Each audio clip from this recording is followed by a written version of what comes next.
channel Study Point by Radha Priya, and today we will discuss about coal and petroleum, and this topic is mainly for class 8. So let's proceed our topic. So we know that कि हम लोगों को अपनी life को चलाने के लिए हम लोगों को बहुत सारे रिसोर्सेज की ज़रूरत होती है, ठीक है। अब रिसोर्सेज वो चीज़ें होती हैं जिनकी वजह से हम चीज़ों को हम यूज़ करते हैं और अपनी लाइफ को आगे बढ़ाते हैं, अपनी लाइफ को चलाते हैं। सो ये रिसोर्सेज जो होते हैं कहाँ से मिलते हैं? ये रिसोर्सेज जो होते हैं ऑलमोस्ट जितने भी रिसोर्सेज हम लोग यूज़ करते हैं वो नेचर में ऑलरेडी अवेलेबल होते हैं हमारे लिए। सो उन्हें हम कहते हैं नेचुरल रिसोर्सेज। एंड कुछ जो है वो हम लोग खुद बनाते हैं, कुछ आर मैन मेड, ठीक है। तो अब जो नेचुरल रिसोर्सेज हैं आज हम उनके बारे में पढ़ेंगे। नेचुरल रिसोर्सेज कौन से होते हैं, ठीक है। तो उससे पहले हम लोग पहले डेफिनेशन देखते हैं नेचुरल रिसोर्सेज की। आपको पता है कि नेचुरल रिसोर्स जो है, अब इसकी डेफिनेशन जो है ये अपने आप को खुद ही डिफाइन कर रहा है। Resources which we are getting from the nature. Alright, resources which we get from nature, ठीक है। अब ये जो रिसोर्सेज जो है ये टू टाइप्स के होते हैं। आज के टाइम पे क्या है कि कुछ रिसोर्सेज जो है नेचुरल तो है बट कुछ खत्म होते जा रहे हैं। अब हम कहेंगे कि नेचुरल रिसोर्सेज या नेचुरल चीजें नेचर इन्हें बना रहा है, तो ये खत्म कैसे हो रहे हैं? तो हम लोगों की ह्यूमन एक्टिविटीज कुछ ऐसी हैं कि जिसकी वजह से हम लोग नेचर को इफेक्ट कर रहे हैं बहुत अच्छा खासा। ऑलराइट, हमारी वजह से कुछ चीजें जो वो एग्जॉस्ट होती जा रही हैं। अभी कुछ हो चुकी है, कुछ होंगी और आगे वाले टाइम पे आके कुछ ज्यादा ही एग्जॉस्ट हो जाएंगी। तो अभी जिनके बारे में हम बात करेंगे है तो वो नेचुरल रिसोर्स, बट वो एग्जॉस्ट होती जा रही है। तो नेचुरल रिसोर्सेज की दो टाइप्स हैं, exhaustible and inexhaustible. Alright, two types, exhaustible and inexhaustible.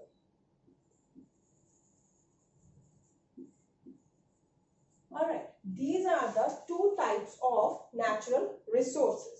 ठीक है। अब exhaustible जो है ये भी अपने आप को खुद ही डिफाइन कर रहे हैं। वो चीजें जो कि है तो natural resources but they are in limited quantity. ये हमारे लिए अब एक लिमिटेड क्वांटिटी में रह गई है।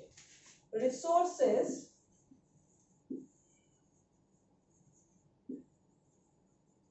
which are present in nature, जो कि नेचर में प्रेजेंट तो है but in limited quantity. Alright, limited quantity में ये रिसोर्सेज प्रेजेंट रह चुके हैं, इन्हें हम कहते हैं एग्जॉस्टिबल रिसोर्सेज। और इनका एक और नाम है that is renewable resources, also called as renewable resources. Alright, अब इसमें एग्जांपल्स कौन कौन सी है कि हम अब नाउ हमारे में क्यूरियोसिटी की ऐसी कौन सी चीजें हैं जो नेचुरल है और जो हम लोगों की वजह से जो खत्म होती जा रही है। तो एग्जांपल हम लेंगे फॉरेस्ट की। फॉरेस्ट हमें पता है कि कुछ साल पहले हमारी जो अर्थ थी उसमें बहुत सारे घने जंगल थे, ठीक है, फुल ऑफ मतलब डेंस फॉरेस्ट था हमारी लैंड के ऊपर। बट अब हम क्या करते हैं, हम फॉरेस्ट को अगर हमने कोई बिल्डिंग बनानी है, अगर हमें कोई फैक्ट्री बनानी है, हम लोग क्या करते हैं, शहर से दूर जाके सपोज एक जंगल में जाके हम लोग क्या करते हैं, फॉरेस्ट को कट करते हैं, माउंटेन्स को कट करते हैं और वहां पे अपनी फैक्ट्री को लगाते हैं, कोई अपनी इंडस्ट्री को लगाता है। तो जिसकी वजह से क्या हो रहा है, ये जितनी भी जो हमारे फॉरेस्ट थे, जो डेंस फॉरेस्ट थे, वो बहुत ही कम रह गए, ठीक है। और दूसरी एग्जाम्पल हम लेते हैं यहाँ पर वाइल्ड लाइफ की। पहली example I told you about forest. The second one is wildlife. ठीक है। सो वाइल्ड लाइफ भी आपको पता है कि भाई बहुत कम रह गई है हमारे यहाँ पे। वाइल्ड एनिमल्स बहुत कम हो चुके हैं अब हमारी इंडिया में, हमारे अर्थ में, ठीक है। तो ये सब जो थे एनिमल्स, वी नो दैट कि ये लोग एक नेचुरल थे, ये नेचुरल है। सो ये फॉरेस्ट एंड ये वाइल्ड लाइफ ये सब नेचुरल थे बट ये एग्जॉस्टिबल हो चुके हैं, खत्म हो चुके हैं, ठीक है। सो अब नाउ कम्स टू इनएग्जॉस्टिबल। अब इनएग्जॉस्टिबल वी नो दैट कि ये उल्टा इसका एकदम अपोजिट होगा। अगर ये लिमिटेड क्वांटिटी में है तो वो अनलिमिटेड क्वांटिटी में होंगे। इनएग्जॉस्टिबल मतलब जो कभी खत्म ना हो, ठीक है। इसकी डेफिनेशन आएगी, resources which are present in nature in unlimited quantity. Alright, जिनकी क्वांटिटी जो है वो बेहिसाब, मतलब कभी खत्म नहीं होगी, हम उनको यूज किए जा रहे हैं, देन वो हमारे पास वापस आ रही है, यूज कर रहे हैं, करते जा रहे हैं, करते जा रहे हैं, करते जा रहे हैं, वो कभी खत्म नहीं हो रही है. So that are inexhaustible resources. और इनका दूसरा नाम जो है वो है नॉन रीन्यूएबल रिसोर्सेज. ऑलराइट, तो ये इनका दूसरा नाम है. अब यहाँ पर एग्जांपल्स किसकी आती है? एज वी नो कि सनलाइट जो है वो क्या है, एक नेचुरल प्रोसेस है और वो कभी खत्म नहीं होगी, ना हुई थी, ना है, ना हो रही है और ना ही होगी. सो यहाँ पर एग्जांपल क्या आएगी? सनलाइट की. ऑलराइट, एयर लगा लो. अब आजकल हम इस सनलाइट को यूज करते हैं सोलार एनर्जी, जिसकी वजह से हम लोग इलेक्ट्रिसिटी प्रोड्यूस कर रहे हैं. ठीक है, इसकी एनर्जी को आजकल हम यूज कर रहे हैं इलेक्ट्रिसिटी प्रोड्यूस करने के लिए. अब सनलाइट जो है कभी खत्म नहीं होगी, इनएग्जॉस्टिबल है, सो सोलर एनर्जी भी इनएग्जॉस्टिबल होगी. ऑलराइट, सो ये जो थी ये हमारे दो एग्जांपल्स है. And one more most important example in exhaustible, I forget to tell you about fossils. ठीक है, फॉसिल्स जो है ये इनएग्जॉस्टिबल है, which is our today's topic. Fossils क्या होते हैं? कोई भी लिविंग ऑर्गेनिजम्स जब डेड हो जाते हैं, कोई एनिमल्स हैं या कोई प्लांट्स हैं, जब वो डेड हो जाते हैं तो वो क्या करते हैं, वो अपना उनका जो रिमेन जो रह जाता है, जो उनकी बॉडी जो रह जाती है, उससे कुछ चीजें प्रोड्यूस होती है, कुछ चीजें बनती हैं, उन्हें हम क्या कहते हैं? फॉसिल्स कहते हैं. अब वो चीजें जो होंगी जब वो हमें एक जब उनको हम कंबस्टन करेंगे तो क्या करते हैं? एनर्जी को रिलीज करते हैं. तो उस टाइम पे हम उनको क्या कहते हैं? Fossil fuels. अब फ्यूल क्यों कहेंगे हमें? एज वी नो कि जब हम खाना खाते हैं तो हमें एनर्जी मिलती है खाना खाने से, तो हम क्या कहते हैं? Food act as a fuel for our body. खाना जो है हमारी बॉडी के लिए फ्यूल है. तो इसी तरह से जब ये फॉसिल्स जो है, जब इनको कंबस्टन किया जाता है तो ये एनर्जी को रिलीज करते हैं, तो हम इन्हें क्या कहते हैं? Fossil fuels. अब इस फॉसिल में क्या क्या आता है? इस फॉसिल में आता है कोल, जो हमारा मेन टॉपिक है, पेट्रोलियम, नेचुरल गैस. ठीक है, ये जो है these come under fossil fuels and these are our today's main topic. So now we will discuss about the coal, how we get coal, what are their uses. All right, so I hope this all is all clear to all of you.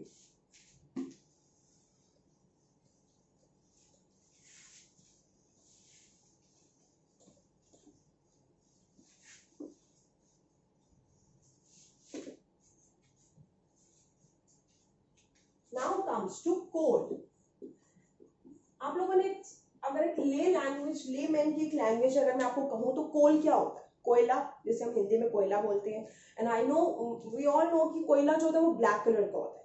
ठीक है, we will discuss in steps, ताकि ये चीजें जो है कुछ, क्योंकि इसमें जो स्टेप्स जो है इनके वो बहुत इंपॉर्टेंट है. हमें इवन इस क्लास में नहीं, हमें हायर क्लासेस में भी इनको याद रखना है. तो हम लोग क्या करेंगे? इनको स्टेप्स में लर्न करेंगे. ऑलराइट, सो सबसे पहले इसकी जो है क्वालिटीज वो हम देखेंगे. Black in colour,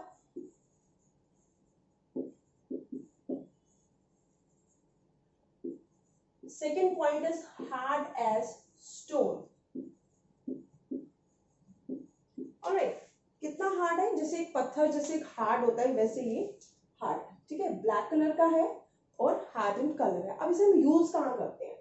now we will write about the uses. Coal जो है कुकिंग के लिए यूज होता था,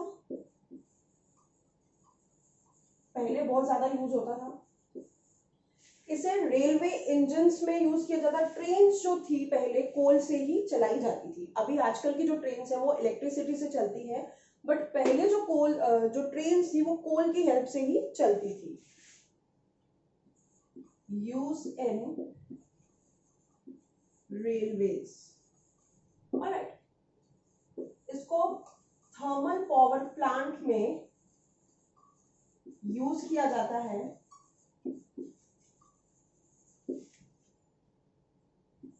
प्रोड्यूसिंग इलेक्ट्रिसिटी। इलेक्ट्रिसिटी को प्रोड्यूस करने के लिए इसे थर्मल पावर प्लांट्स में इसको यूज किया जाता है एंड इसे इंडस्ट्रीज में भी यूज किया जाता है। ऑलराइट, सो ये इसके यूजेस हैं। सबसे पहले ये होता कैसा है, ब्लैक कलर का होता है, हार्ड एज स्टोन। ऑलराइट, अब इसे यूज कहाँ करते हैं, कुकिंग में। आपको पता ही है कि जैसे कोयले से ही पहले लोग खाना बनाते थे, देन इसके रेलवेज में इसको यूज किया जाता था इंजन्स को चलाने के लिए, थर्मल पावर प्लांट में आजकल इसको यूज किया जाता है इलेक्ट्रिसिटी को प्रोड्यूस करने के लिए, इंडस्ट्रीज में इसको यूज किया ही जाता है। अब हम देखेंगे कि ये बनता कैसे है कोल। ठीक है, सो इस कोल को बनाने के लिए ये बनता कैसे, एक स्टोरी है। ऑलराइट, तो ये स्टोरी जो है कोल की, हमें पता है कि फॉसिल्स के बारे में मैंने आपको बताया था कि कुछ लिविंग ऑर्गेनिजम्स होते हैं, वेदर दे आर प्लांट्स और वेदर दे आर एनिमल्स। तो वो क्या करते हैं, जब उनका जो रह जाता है, जो जब उनके मरने के बाद उनकी बॉडी जो रह जाती है, उनसे ये फॉसिल्स बनते हैं। और फॉसिल्स में एज आई टोल्ड यू, कोल आता है, पेट्रोलियम आता है, नेचुरल गैस आता है। अब ऐसा क्या होता है जिसकी वजह से ये फॉसिल्स जो है ये बनते हैं। आपको पता है कि जैसे कि पहले मैंने आपको बताया कि 300 मिलियन ईयर्स अगो पहले की बात है हमारे, आपको मैंने पहले भी बताया कि बहुत सारे फॉरेस्ट होते थे, there was a dense forest on our earth and wetland होती थी। तो अब कभी क्या होता था कि कभी जब भी अर्थक्वेक आ गया या फ्लड आ गया, उसकी वजह से क्या होता था, प्लांट्स जो ट्रीज जो थे वो टूट जाते थे। अब टूट जाएंगे तो क्या होगा, नीचे गिर गए, नीचे गिरने के बाद क्या होगा, दोबारा कभी फ्लड आ गया, दोबारा कभी अर्थक्वेक आ गया, तो क्या हो जाएगा, जो चीजें जो है, सॉइल जो है उनके ऊपर डिपॉजिट होती जाएगी। अब ऐसे करते करते करते क्या हो जाएगा, उनके ऊपर एक लेयर बनती जाएगी। Suppose this is a dead plant and उनके ऊपर लेयर्स आ रही, सॉइल की लेयर, 1 लेयर, 2 लेयर, 3 लेयर। तो उसकी वजह से क्या होगा, ये यहाँ पे है तो ये नीचे चलता जाएगा और ऊपर जो है वो लेयर्स जो है सॉइल की वो डिपॉजिट होती जाएंगी।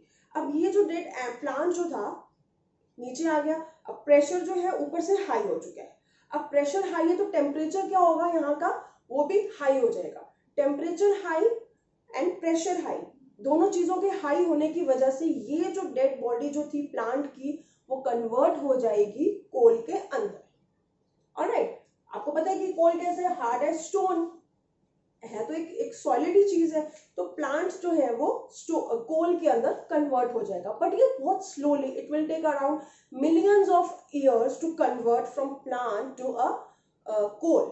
ऑलराइट, सो यही जो है कन्वर्जन जो होगा प्लांट्स का कोल के अंदर, उसे हम कहते हैं, एक टर्म आती है जिसे हम कहते हैं carbonisation, and which is very important term on this chapter. Alright, so let's write here the definition of carbonization. The slowly, as I take that, it takes millions of years to convert, so it's a slowly process. The slowly conversion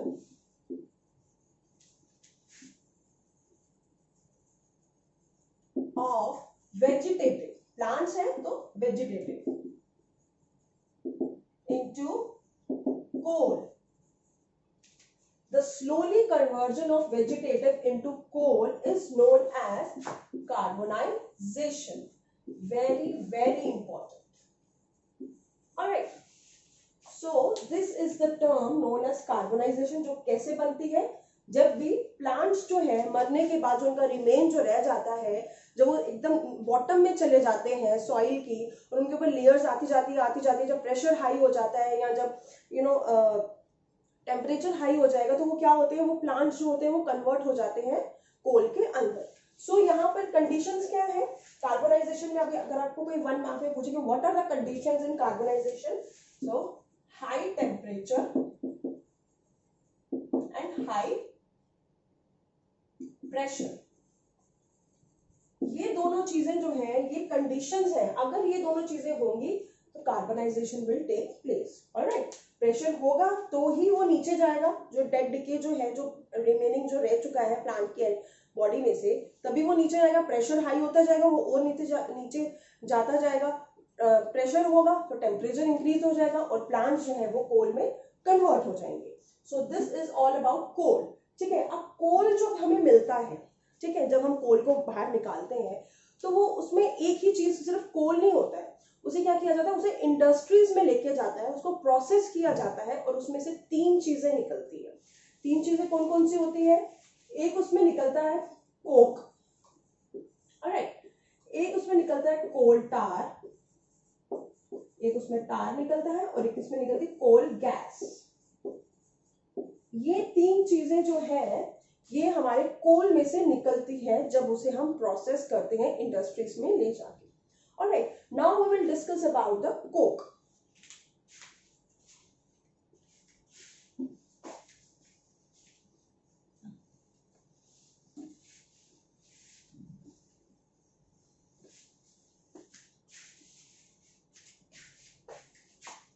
Now we'll see coke.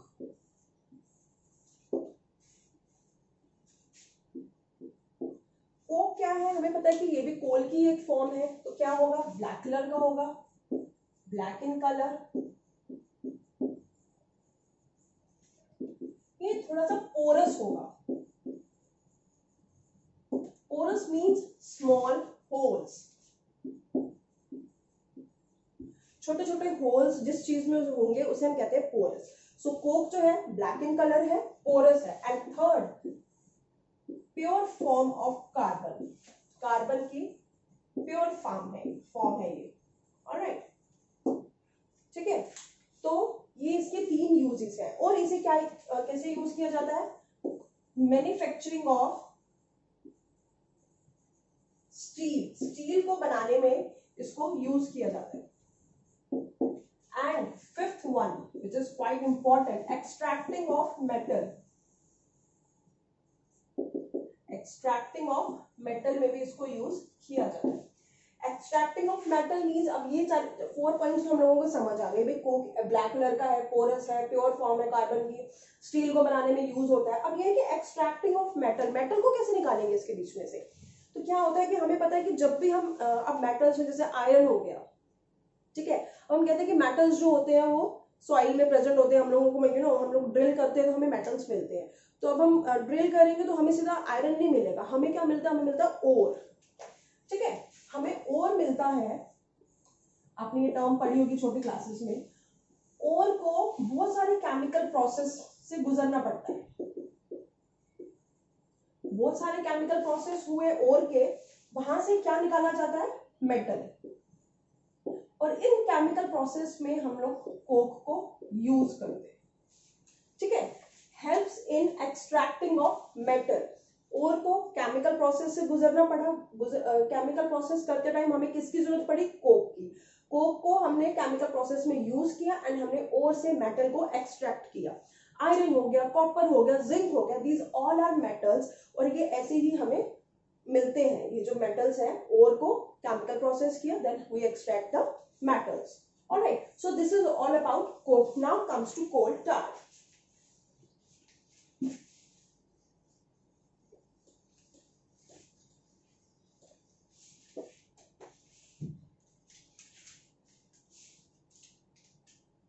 कोल टार, अब आपने कोई जब road पे जब surfacing करते हैं, आपने देखा होगा बहुत थिक सा एक लिक्विड जो है वो रोड के ऊपर डाला जाता है, दैट इज कोल टार, एक ब्लैक कलर का। आपको पता है कोल से रिलेटेड है तो ब्लैक इन कलर होगा, black in colour, thick liquid, thick liquid है, ठीक है। और बड़ी ही अनप्लेजेंट सी स्मेल होती है इसकी, alright, unpleasant smell and black in colour, thick liquid है, ठीक है। अब इसे क्या किया जाता है? इसे कोल टार को यूज किया जाता है कुछ हम लोगों की जो डे टू डे लाइफ है उसमें कुछ चीजें यूज करने के लिए हम लोग कोल टार को यूज करते हैं। जैसे हम लोग इससे बनाते हैं परफ्यूम्स, हम लोग बनाते हैं सिंथेटिक डाइज, ऑलराइट, इससे पेंट्स बनते हैं। इवन आपने देखा होगा घर पे आपकी मदर जो है वो नैप्थलीन बॉल्स यूज करती है इंसेक्ट्स को मारने के लिए, ठीक है, वो इनसे बनता है। सो ये सब चीजें जो है कोल टार जो है इन सब में यूज किया जाता है, इनके ये प्रोडक्ट्स को बनाने के लिए।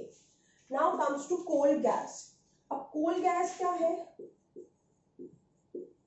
जब हम कोल को कन्वर्ट करते हैं कोक में, ठीक है, जब भी कोल जब एज आई टोल्ड कि कोल जो है वो प्रोसेस होता है इंडस्ट्री में और उसमें 3 चीजें निकलती है, coke, coal tar and coal gas.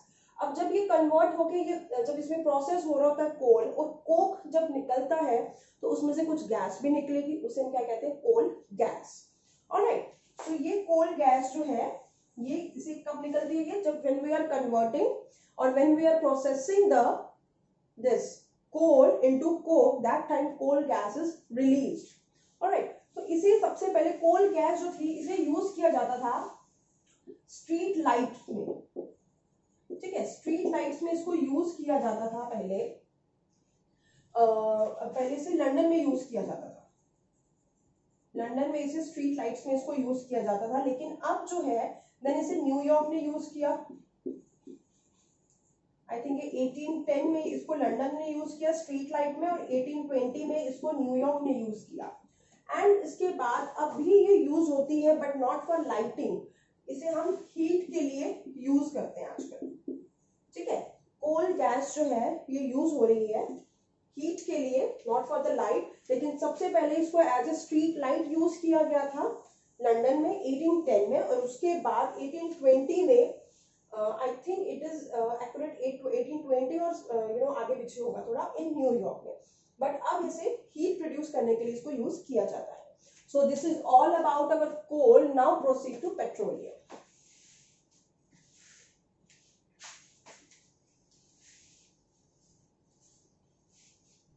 तो आपको पता चल चुका है कि कोल क्या है। कोल को जब हम प्रोसेस करते हैं उसमें से क्या क्या निकलता है, उसमें से कोक निकलता है, उसमें से कोल टार निकलता है, कोल गैस निकलती है, ठीक है। और ये सब चीजें कहाँ कहाँ यूज होती है ये भी आपको पता चल गया। अब हम पढ़ेंगे पेट्रोलियम।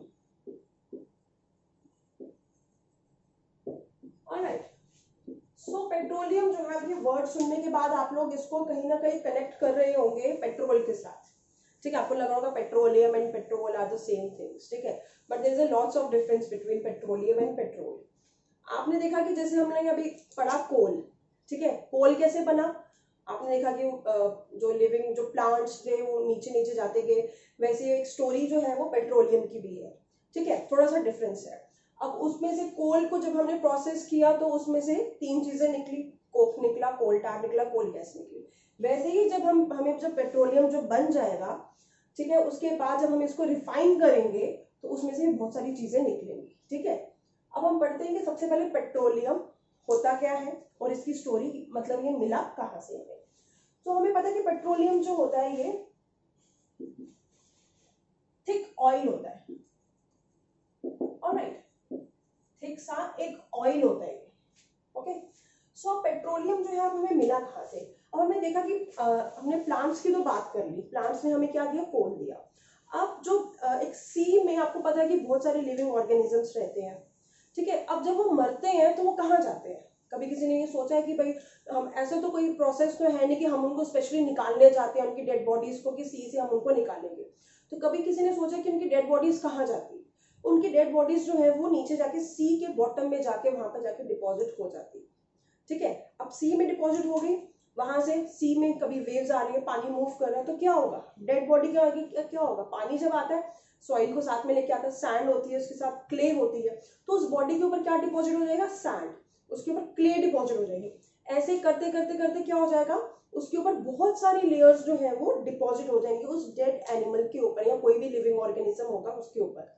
तो वो अगेन वो नीचे जाता जाएगा, प्रेशर ऊपर से हाई होता जाएगा, नीचे जा रहा है प्रेशर हाई हो रहा है, नीचे जा रहा है प्रेशर हाई हो रहा है, तो वो नीचे जाते जाते क्या हो जाए, हाई प्रेशर की वजह से एज यू नो कि टेम्परेचर जो है वो भी हाई हो जाएगा। उसकी वजह से क्या हो जाएगा, यहाँ पे जो एक लिविंग ऑर्गेनिज्म का जो रिमेन जो रह गया था वो पेट्रोलियम में कन्वर्ट हो जाएगा, वहां कन्वर्ट हुआ, डेड जो प्लांट जो था वो कन्वर्ट हो गया कोल में, और जो पेट्रोलियम है जो डेड जो लिविंग ऑर्गेनिज्म है वो कन्वर्ट हो जाता है पेट्रोलियम में इन सी में। ऑलराइट, तो आपको ये स्टोरी समझ आई। अब हमें पता है कि पेट्रोलियम जो है वो थिक है, थिक ऑयल है, ठीक है। अब इसके बाद जो है ये इसमें से जब हम इसे हम अब इसे हम रिफाइनरी में लेके जाते हैं। अब इसे इसमें से भी इसके कुछ कॉन्स्टिट्यूएंट्स हैं, अब इनको हम अलग कैसे करेंगे, इसको हम लेके जाते हैं पेट्रोलियम रिफाइनरी में, जहां पर इसमें से हम लोग बहुत सारी चीजें निकालते हैं। और क्या क्या निकालते हैं इसमें से हम लोग, सबसे पहले तो पेट्रोल, ठीक है, डीजल, लुब्रिकेटिंग ऑयल वो निकलता है, केरोसिन निकलता है, पैराफिन वैक्स निकलती है, एक और सब्सटेंस होता है जिसे हम कहते हैं बिटुमिन, बिटुमिन निकलता है, और भी कुछ चीजें होती है, एलपीजी निकलती है जिसे हम क्या कहते हैं, लिक्विफाइड पेट्रोलियम गैस।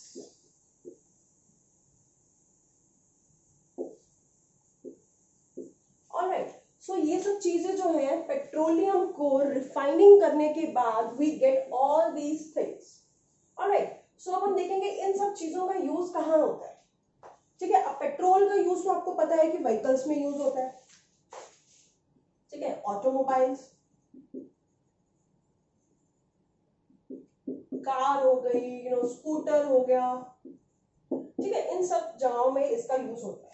अब डीजल जो है आपको पता है हैवी व्हीकल आजकल ट्रक वगैरह जो है इसमें यूज हो रहा है।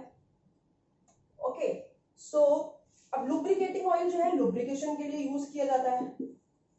लुब्रिकेशन मींस कोई चीज जैसे जाम हो जाती है उसको ग्रीस किया जाता है, ठीक है, so that is called lubrication. Grease करके वो चीज जब वापस से चल पड़ती है उस ग्रीस करने को हम कहते हैं लुब्रिकेशन।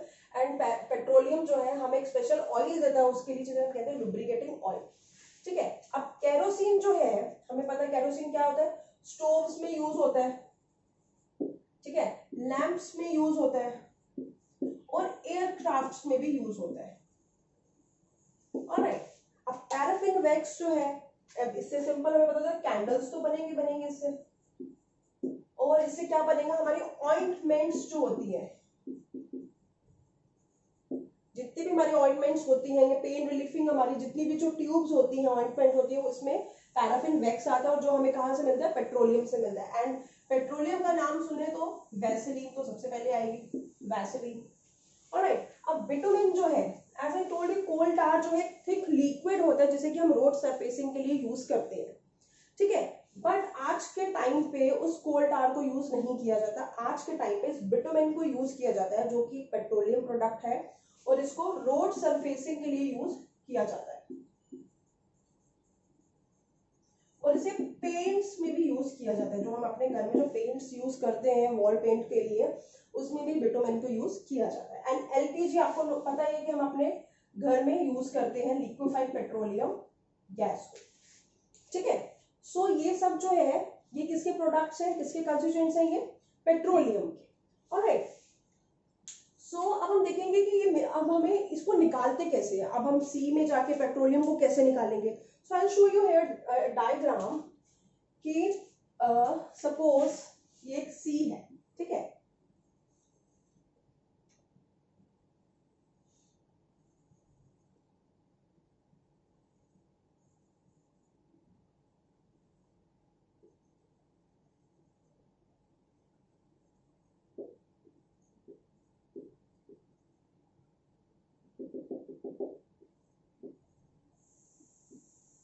अब क्या किया जाता है कि सबसे पहले यहाँ पे इस सी में जाके कुछ ड्रिल किया जाता है, ठीक है। अब ड्रिल करते हैं हम लोग, जो ड्रिल करने के बाद क्या होता है, यहाँ पर हमें एकदम नीचे जाके जब हम बॉटम में चले जाते हैं तो हमें सबसे पहले मिलती है यहाँ पर गैस, ठीक है, गैस मिलती है पेट्रोलियम गैस। उसके बाद हमें मिलता है ऑयल। ऑलराइट, ड्रिल करने के बाद ऑयल करेंगे, देन ऑयल के बाद हमें मिलता है वाटर। अब हम कहेंगे कि ऑयल और गैस ऊपर की और वाटर नीचे, क्योंकि वाटर जो है is heavier than oil and gas. Oil और गैस जो होते हैं light in weight as compared to water. So हम लोग ड्रिल करके क्या करते हैं, हम लोग एक पाइप से हम लोग निकालते हैं गैस, एक से हम निकालते हैं ऑयल, ठीक है, और इनको हम यूज किए जाते हैं। अब सबसे पहले इतना मुश्किल काम किया किसने, सबसे पहले इसको किया था यूएसए में एक जगह है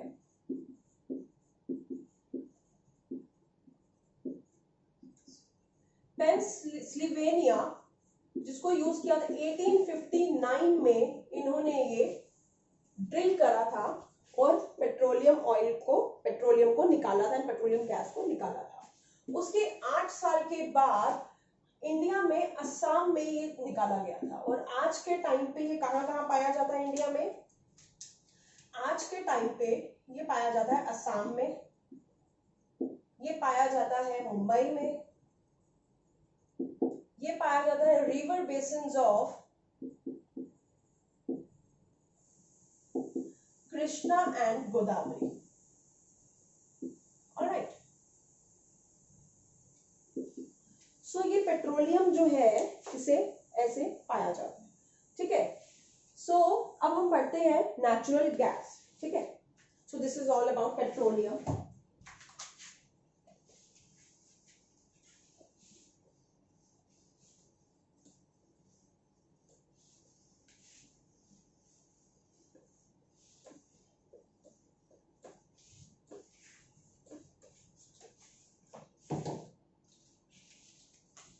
Now read about natural gas.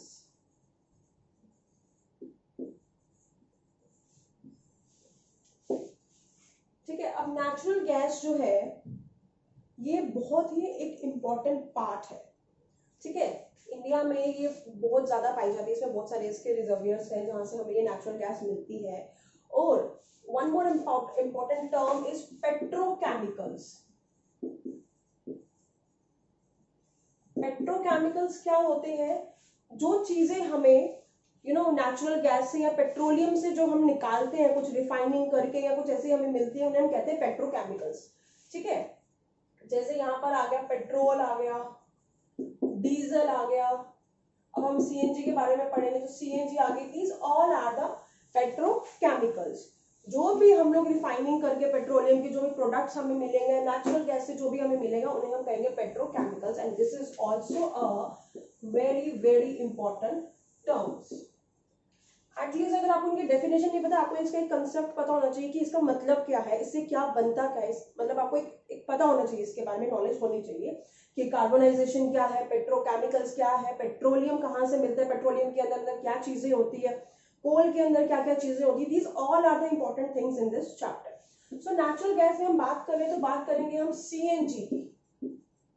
What is the full form of CNG? Compressed natural gas.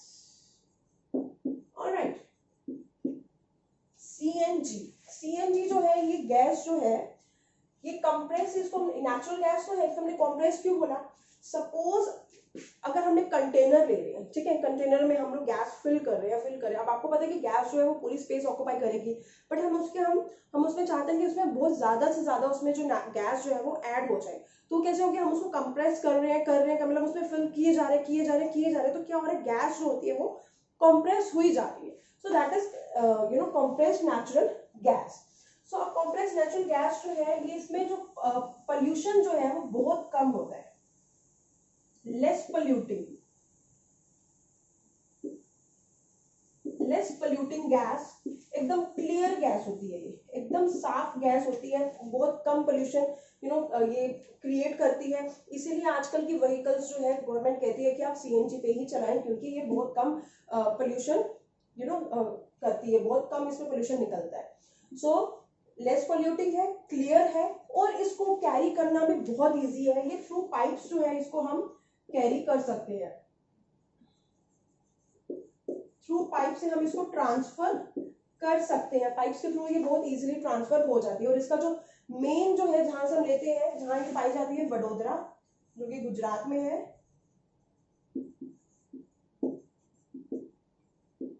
Delhi में भी है, और आजकल घरों में भी ये इजीली इसको हम लोग यूज करते हैं। ठीक है, so this is all about natural gas, coal and petroleum. अब हम ये देखेंगे कि हमें जो रिसोर्सेज हैं इन्हें हमें कैसे यूज करना चाहिए। हमारे इंडिया में एक एसोसिएशन है PCRA, alright, petroleum conservation research association, जो है वो हमें ये बताती है कि हमें ये बताती है कि हमें इन रिसोर्सेज को कैसे यूज करना चाहिए। हमें पता है कि ये रिसोर्सेज जो है एग्जॉस्टेबल है, लिमिटेड रह चुके हैं, जो हम पहले ही पढ़ चुके हैं। तो अब कोल जो होगा, कोल नहीं होगा तो हमें प्रॉब्लम फेस करनी पड़ेगी, पेट्रोलियम नहीं होगा तो पेट्रोल नहीं निकलेगा, हम लोग गाड़ियाँ नहीं चला पाएंगे, ठीक है। तो हमें एकदम इनको वाइजली यूज करना चाहिए, हमें इनको एकदम लिमिटेड, जहाँ हमें जरूरत पड़े हमें इनको वहाँ यूज करना चाहिए। ऑलराइट, सो हम लोगों को समटाइम्स हमें कार पूलिंग को ऑप्ट करना चाहिए कि हम लोग कार पूलिंग करके हम लोग एक जगह पे, अगर 2-3 बंदों ने एक ही जगह पे जाना है तो हम लोग कार पूलिंग करके जाए, ना कि हम लोग अलग अलग कार्स लेके जाए, ठीक है। तो ऐसी चीजें करके हमें अपने जो पेट्रोल है उसको बचाना चाहिए। अगर हम पेट्रोल बचाएंगे तो हमारा पोल्यूशन जो होगा वो कम होगा और ग्लोबल वार्मिंग जो होगी वो कम होगी। ऑलराइट, सो हमारी एक एसोसिएशन है PCRA, वो हमें ये बताती है कि हमें कैसे कैसे हम लोगों को क्या क्या स्टेप्स हमें लेने चाहिए ताकि हम लोग जो रिसोर्सेज हैं उनको हम कम यूज करें। सबसे पहले तो हम लोगों को अपना जो व्हीकल है उसे, अगर हम किसी ट्रैफिक में हैं या किसी हमें रेड लाइट का, अगर हम किसी लाइट में खड़े हैं, ग्रीन होने का वेट कर रहे हैं, तो हमें अपने व्हीकल को स्टॉप कर देना चाहिए, स्विच ऑफ कर देना चाहिए, जिसकी वजह से हमारा पेट्रोल भी बचेगा, पोल्यूशन भी कम क्रिएट होगा। ऑलराइट, दूसरी वजह से हमें अपने व्हीकल्स को एकदम टायर प्रेशर उसका अच्छे से चेक करवाना चाहिए, हमने अपने व्हीकल्स को हमेशा हमें मेंटेन रखना चाहिए। सो ये सब चीजें जो है हमें इन चीजों को फॉलो करना चाहिए ताकि आगे जाके भी हम लोग ये कोल एंड ये पेट्रोलियम को यूज कर पाए। एज वी नो दैट कि ये मिलियंस ऑफ ईयर लगते हैं कुछ प्लांट्स को कोल में कन्वर्ट होने के लिए। तो अगर हमें ये रिसोर्सेज अगर हमें खत्म हो जाते हैं तो हमारे जो फ्यूचर जो जनरेशन जो है वो कभी व्हीकल्स चला ही नहीं पाएंगे, वो कभी पेट्रोलियम देख ही नहीं पाएंगे, कभी कोल देख ही नहीं पाएंगे। तो हमें इनको एकदम लिमिटेड क्वांटिटी में इनको हमें यूज करना चाहिए, इवन वाइजली यूज करना चाहिए। So this is all about our chapter coal and petroleum. All right. So there are some important terms like carbonization, like petrochemicals. ये कुछ important terms है जो हमें पता होनी चाहिए, या इनकी हम जो पेट्रोलियम से जो constituents निकलते हैं वो हमें कहाँ कहाँ यूज करने चाहिए। So ये कुछ important terms है। अब इसके बाद जो मैं आपके लिए जो नेक्स्ट वीडियो लाऊंगी वो इसके क्विजेस के लिए लाऊंगी, इसके कुछ ऑब्जेक्टिव टाइप क्वेश्चंस के लिए लाऊंगी कि जैसे पेट्रोकेमिकल्स है किसे कहते हैं, और जो कॉन्स्टिट्यूएंट जो है पेट्रोलियम के वो किसके कॉन्स्टिट्यूएंट्स हैं, पेट्रोल जो है वो किसका कॉन्स्टिट्यूएंट है, कोक जो है वो कहाँ से निकलता है, स्टोरी क्या है। तो इनके लिए मैं आपके लिए क्विज एक ऑब्जेक्टिव टाइप एक वीडियो रेडी करके लाऊंगी। And this is all about our chapter coal and petroleum. If you like my video please share it with your friends and please don't forget to subscribe my channel. Thank you.